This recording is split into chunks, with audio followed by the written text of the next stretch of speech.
Good day, everybody, and welcome to another edition of the Military and Foreign Affairs Network. I am your host, the voice of reason. Today, December 10th, we are continuing our ongoing coverage of the Russia-Ukrainian war. The war continues. Very, very heavy fighting continues in the east, specifically near Bakhmut and Avdiivka. This area here, as you can see on the map. We continue to see Russian strikes, Russian cruise missile strikes against Ukrainian infrastructure. We suspect, in all probability, there will be another round of mass cruise missiles and ballistic missile strikes against Ukrainian infrastructure targets. Now, the question right now is the Russian strategy starting to have the desired effect against Ukraine? Not just the Ukrainian military, but the Ukrainian state, the citizenry. Quite possibly. Now, that is not just because Russia is turning off the heat, the power, the lights inside of Ukraine with the use of cruise missiles. It's more complicated than that. The economy is suffering tremendously. By some estimates, it may cost up to $1 trillion to repair the war that has occurred inside of Ukraine. $1 trillion. Who's going to pay for that? Are the Germans going to pay for that? Are the Germans going to bankroll that? Is the United States, after already contributing massive amounts of support to Ukraine, is the United States going to hand over $1 trillion? I don't think so. Then you have to look at something that I don't believe is being talked about as much as it probably should. The Ukrainians, the Ukrainian state, as have the Russians for the most part as well, they have classified the amount of casualties that are taking place inside of the conflict.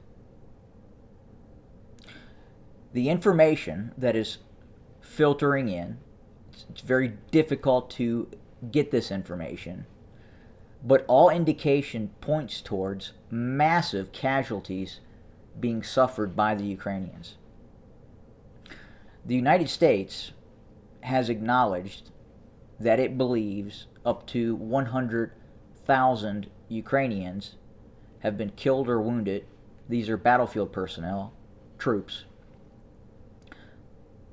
in the ongoing conflict. And again, let me emphasize, that is both KIA and wounded. That is not 100,000 Ukrainians dead. And it continues. The Russians continue this pressure campaign in the east, and I think right now, the Ukrainians, it is starting to dawn on the Ukrainians that the Russians are not going to stop. They cannot stop. They have no choice but to continue. And even if it, for some reason, does stop, they have to understand that when they wake up tomorrow, the Ukrainians, and yes, even the Russians themselves, Russia will still be there. Russia is not going anywhere. Support for the Ukrainians could go someplace. That is omnipresent and an absolute possibility, depending on how the world economy continues to evolve. Interest rates continue to rise in the United States. So more and more pressure to take a close look at what is being handed over to the Ukrainians is going to continue, as is political pressure inside the United States. For example, what just happened recently with the basketball player that was being held in Russia for illegally possessing marijuana vape cartridges. Instead of releasing other U.S. personnel that are being held inside of Russia, such as former military members, the Kremlin decided to release the basketball player. That in and of itself creates a divide inside the United States, because the basketball player had very much anti-American tendencies. She supported getting rid of the national anthem. She was well involved in the BLM movement, which is an offshoot of Antifa and far left ideology movements. So I'd have to say it was a political coup by the Kremlin to release the basketball player instead of former U.S. military personnel. Very interesting the way that was played. But back to the ongoing war. Back to what is not being reported, and that is the level of casualties that are taking place. Over the last several weeks, with this renewed Russian pressure campaign towards Avdiivka, towards Bakhmut, compounding that, the force density of Russian units running from east of Zaporizhia up towards Lysychansk and north of that area as well has increased because of the Russian pullout from its former footprint on the western bank of Kherson, this area. So that has allowed Russian forces to reposition units to prevent a possible Ukrainian offensive operation, again designed to press south, sever the land bridge to Crimea. If that operation now is off the table by the Ukrainians, and it could be, they could be at the point where an attack towards Melitopol by the Ukrainians could cause more harm to the Ukrainian effort in terms of massive amounts of casualties and loss of equipment, and especially if it fails. If it succeeds, and they were able to capture Melitopol, sever the road routes towards Crimea, that would definitely change the outcome of the war. But it's looking more and more less likely the Ukrainians will have that capability, compounded by the increase in Russian force density in these areas. Now, as we continue to see Russian mobilization efforts, preparations for possible summer operations, deep summer operations that could expand the conflict, that also has to be on the Ukrainians' minds as well. But again, I think at this point, the realization is setting in that this could go on very well in perpetuity. And that can only do one thing for the Ukrainians. I'm not sure it is going to strengthen their resolve.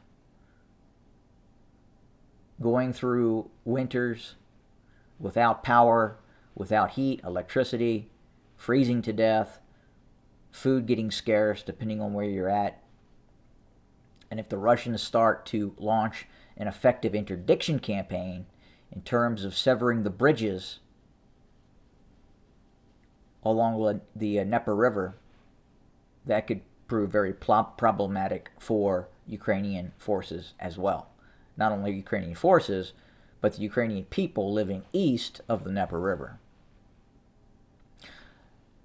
But we've seen former members of NATO High Command talk about the possibility that the war could escalate. Again, I believe that is omnipresent. I talked about the possibility of fighting between Ukraine and Belarus.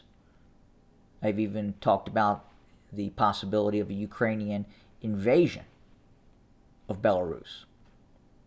If we look at this conflict in terms of unrestricted warfare, and it's slowly heading towards that as we speak. We're not quite on the scale of World War II as of yet, but the trajectory is definitely heading in that direction. So if you put unrestricted warfare on the table, then operations by Ukraine into Belarus can't be taken off the table, especially if Ukrainian operations south towards Melitopol would be more risky than an effort by Ukraine into Belarus, which could change the paradigm of the conflict in terms of maybe getting the Kremlin to the table. But again, I know that sounds far-fetched, but if this was an unrestricted war and Belarus is being used as a platform to attack you, then that legally gives you the ability to attack that nation state. That would be like if Poland was being used to attack Russia, then obviously Russia would attack Poland. So I brought that up in a previous issue and there was some pushback on it, but try to think of that type of analogy. If Poland was attacking Russia, what would Russia do? Now, obviously, Russian forces are attacking Ukraine from Belarus, but the Belarusians are allowing those forces, and furthermore, they're letting the Russians use air bases, and in all probability are supporting them as well with arms and further ammunition as the war continues. So just a sidetrack on that, I would say that is not outside the realm of impossibility, especially if we eventually see unrestricted warfare. If we see unrestricted warfare, then in all probability we will see a war between the West and Russia. Russia looks like it could be preparing for that eventuality. It has to. It believes it has to win this. It cannot stop this conflict and have a de facto NATO nation state existing in Ukraine. Outside of a complete political change in the Kremlin, this war is going to continue and probably escalate as it is escalating. Probably not in a way that is rapid escalation, but we are seeing progressive incremental escalation. Case in point, the recent campaigns by Russia to attack the infrastructure of Ukraine. Then Ukraine attacking air bases deep inside of Russia. What is next? That's the question at this point. But we'll continue to watch this Russian pressure campaign continue. Very, very heavy casualties are being sustained by Ukrainian forces. And now the question is how long will they have the appetite to continue this war? Difficult to say. We will have more as we continue our coverage. Thank you for joining us. More to come very, very soon. Have a good day.